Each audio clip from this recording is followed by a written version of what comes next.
4 को भारतीय सेना द्वारा बनाया गया था। Kargil war memorial Dras sector में बनाने का मुख्य कारण यह था कि कारगिल युद्ध का एक बड़ा भाग द्रास सेक्टर से लड़ा गया था। इसके अलावा आप जिस स्थान पर खड़े हैं वहाँ से उन पहाड़ियों की चंद एक चोटियाँ नजर आती है जिन पर सन 1999 में पाकिस्तानी सेना ने धोखे से घुसपैठ की। और आप जिस रास्ते से आए हैं उसे NH1 के नाम से जाना जाता है।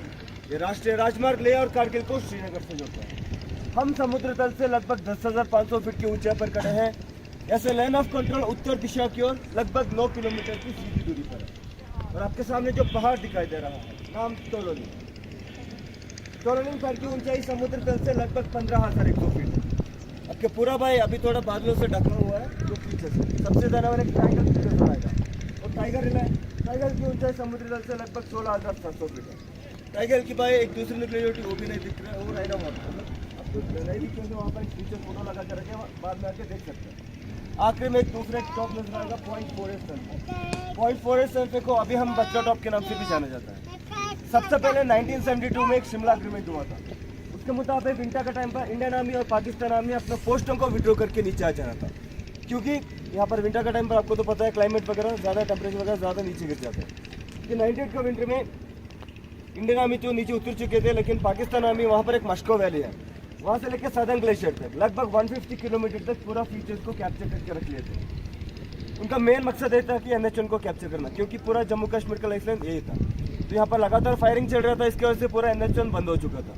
सबसे पहले लड़ाई शुरू हुई हमारे टोलिंग पहाड़ से। टोलिंग पहाड़ को कैप्चर करने के लिए 3 बटालियंस को टास्क दिया गया था, 18 ग्रेनेड्स, 2 राजपूताना राइफल्स और 18 गढ़वाल राइफल्स को।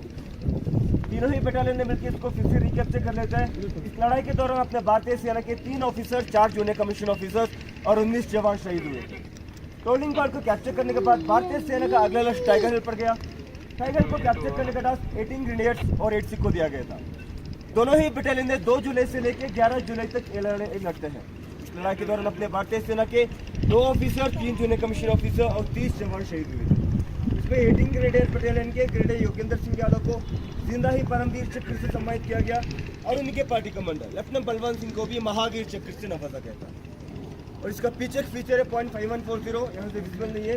इसको अभी रिसेंटली 30 जुलाई को रीनेम किया गया गन हिल करके, क्योंकि यहाँ पर कारगिल 99 का लड़ाई का टाइम पर 100 पर्पस को यहाँ पर रख के उसके ऊपर फायरिंग गिराए थे, इसकी वजह से उसको गन हिल करके नाम आया। तो गन हिल को कैप्चर करने के लिए 13 जम्मू एंड कश्मीर राइफल्स और 2 नागा को टास्क मिलता है। इसमें 13 जम्मू एंड कश्मीर राइफल्स के पूरा ट्रूप्स ने मिलकर बिना किसी कैजुअलिटी से उसको रिकैप्चर कर लेता है। वहाँ पर 13 जम्मू एंड कश्मीर राइफल्स के कैप्टन विक्रम बत्रा एक नारा लगाता है, दिल मंगे मोह। उसके बाद उनको .48 को कैप्चर करने का टास्क मिलता है। 13 जम्मू एंड कश्मीर राइफल्स, 17 जाट और 2 नागा तीनों ही बटालियन ने 4 जुलाई से लेकर 7 जुलाई तक ये लड़ाई लड़ते हैं। इस लड़ाई के दौरान अपने भारतीय सेना के 3 ऑफिसर्स और 27 जवान शहीद हुए थे। इसमें 13 जम्मू एंड कश्मीर राइफल्स के कैप्टन विक्रम बत्रा को मरणोपरांत परमवीर चक्र से सम्मानित किया गया और उनके बटालियन के राइफलमैन संजय कुमार को भी जिंदा ही परमवीर चक्र से नवाजा गया था। ऑपरेशन विजय इस द्रास सेक्टर के अलावा कारगिल, बटालिक और सब सेक्टर हनीस में भी जारी रहा। बटालिक सेक्टर में कालूवाल इसको कैप्चर करने के लिए 111 गुरखा राइफल्स को टास्क दिया गया था। इसमें 111 गुरखा राइफल्स के कैप्टन मनोज कुमार पांडे को कालूपाल रिज में 3 बंकर्स को कैप्चर करने का टास्क मिला हुआ था।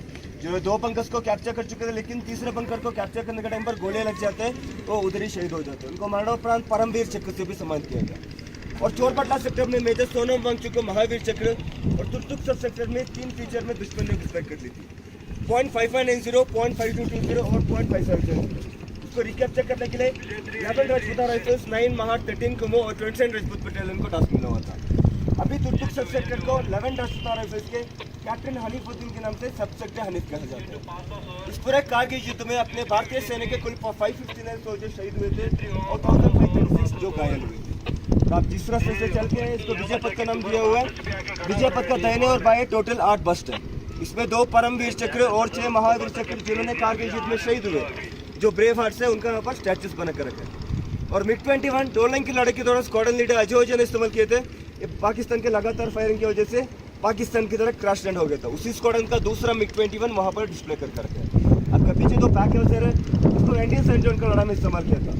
ये ज़्यादा यूजफुल होता 1971 की लड़ाई में, इसकी वजह से इसको 99 में भी शामिल किया गया।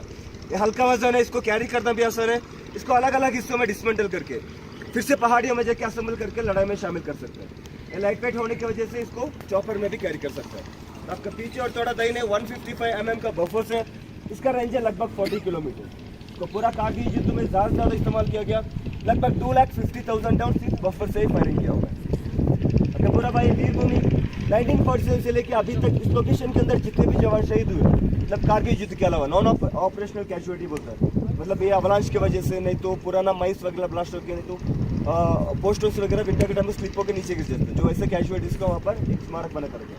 अब 392 स्मारक बना है। आखिरी में एक वॉर मेमोरियल है जोजिला पास का, 1948 लड़ाई का, मतलब उसको ऑपरेशन बाइसन बोलते हैं। पहली बार वर्ल्ड में उतना ऊंचाई में टैंक्स वगैरह लेके जाके लड़ाई की गई।